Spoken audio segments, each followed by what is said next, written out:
Hi everyone, another video for TEDT 2211. In this video, I will be talking about costs in supply chain. And this topic will impact everyone's life based on supply chain. Now, when we go to the store, we could find a product on the shelf. However, there is a whole system behind that to make that product available for you.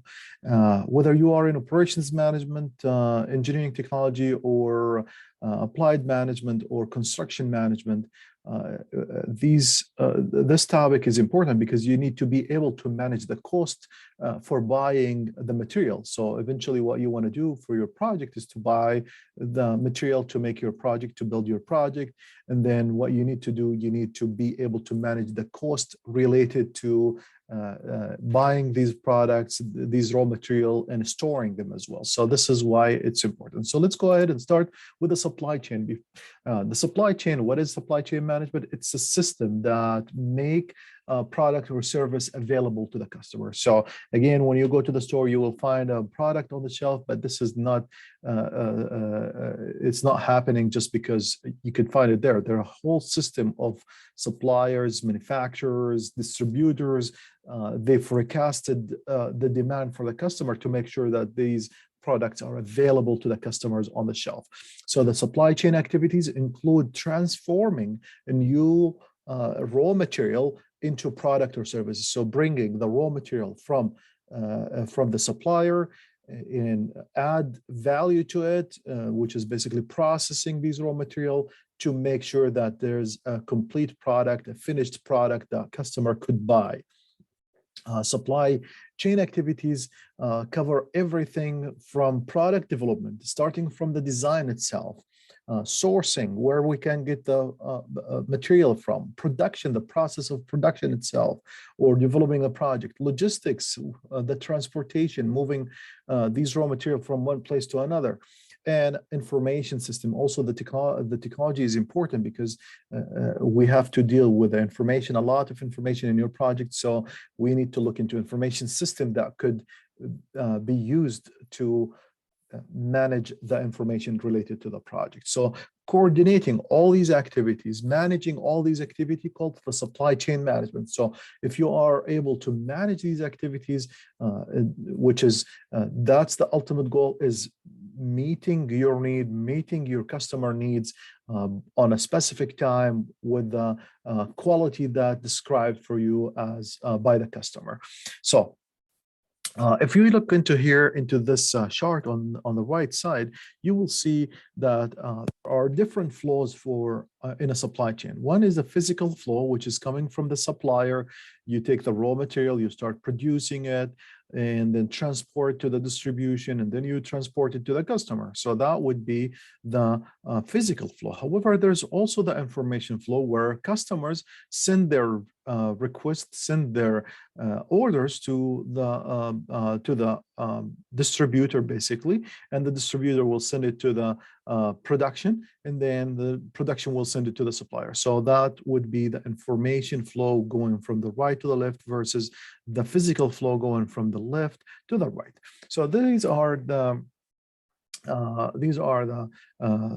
flows that we see in the supply chain, and we should be able to manage both flows, the information flows or physical flows.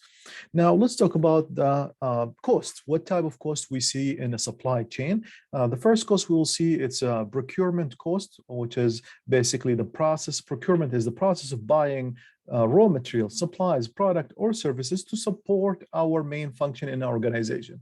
The cost of procurement is estimated to be between 30% to 70% of the total cost or expenditures for an organization, depending on the organization. As you see, this is a large percentage of the money going to the to buy material and supporting services to support your main function. So that's a high percentage. Encourage management to focus on having an efficient process, because once you have an efficiency in that process, you will be able to reduce the cost, the total cost. Some common ways to reduce procurement cost are negotiating better prices. So that would be one. The traditional way is to negotiate with your supplier a better price for you. Or also you could do on agreeing to buy large quantities over the large period or the longer periods. Or maybe you could switch to a supplier that agrees to accept lower prices. So there are different ways for doing this. There is also what we could do here. We could add to the list is creating a long-term partnership with your supplier, where the long partnership will provide a value for you and for your supplier. So these are at least a few steps or few strategies that you could use to reduce the procurement cost. However, the most important thing is how we could make our process more efficient to reduce the cost. And these costs could be passed to the customer, could be added to the profit for your organization. And keep in mind that costs for procurement include salaries and overhead for the procurement team, not just only the cost for the product, but also these people who's managing the process need salaries as well, and therefore you should consider that in your calculation. Another type of supply chain cost is called the transportation cost, which is basically the cost that we need to move a product from one place to another.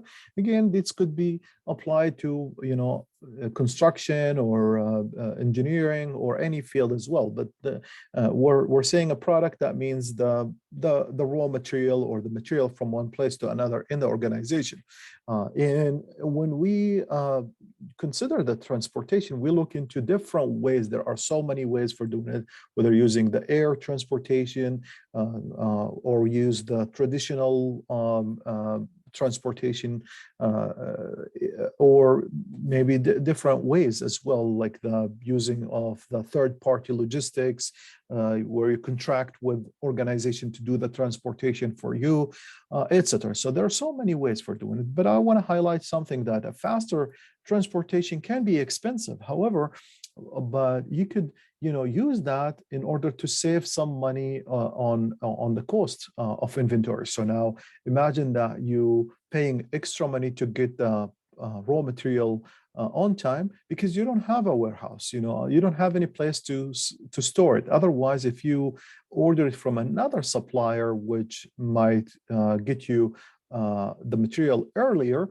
but you need a place to store it. So that cost will be added to your operations as well. So again, here's some strategy that we need to consider when we select the transportation mode, which include the transportation cost itself, how reliable is this transportation, the capacity utilization, and one load, what is the capacity of our trucks if we need to use our trucks, and delivery time as well. So these are the things that we should consider when we talk about transportation cost. And keep in mind that when we talk about air transportation, yes, maybe it's expensive if you use an overnight shipping. However, maybe this expenses, it's worth it because you don't have a warehouse. Otherwise, you will need a warehouse and will require from you paying a monthly fees or a monthly rent as well, and utilities and insurance and many other things. So another strategy for doing transportation is combining different types of transportation together to have the optimum or the minimal transportation costs. So you could use the expediting shipping, you could use the using the trucks, you could use the third-party logistic, etc., to reduce and optimize the transportation cost. Moving into the next type of supply chain cost, which is quality cost, and these are the costs related to prevent, detect, and fix issues related to the quality. So anything related to preventing errors from happening, detecting issues, fixing issues, that's called considered as quality cost, and we could put it under this category. These activities may include quality assurance processes. So, for example, if we created a new process and we need a team to develop a new quality process, that would be considered as a quality cost, including inspecting the supplier income. And this is another thing. If you are going to inspect the supplier incoming material, you need to ensure that they made the expectation requirements. There's a team behind that who is going to do the inspections, who is going to spend some time to do the inspection. The same thing for any finished product. Once you finish the product, you need to do some inspection process to make sure that there's no issue for your product or services before leaving the plant. And otherwise, if these issues detected by the customer would cost you more money, so it's better to find out these issues while it's inside the plant. Now, moving into an important inventory cost for supply chain, which is inventory cost. Inventory cost can be the cost that paid to hold finished or partially finished products, could be, raw material or supplies needed to support the business function. And inventory costs include expenses paid to maintain the warehouse building, labor cost, estimated risk of loss, damage, or stolen material. These all related to inventory cost. Holding inventory helps organization to meet the customer. So sometimes we have to have some inventory in our warehouse just to avoid any supply chain disruption, to meet the customer demands, especially during seasons and uncertainty.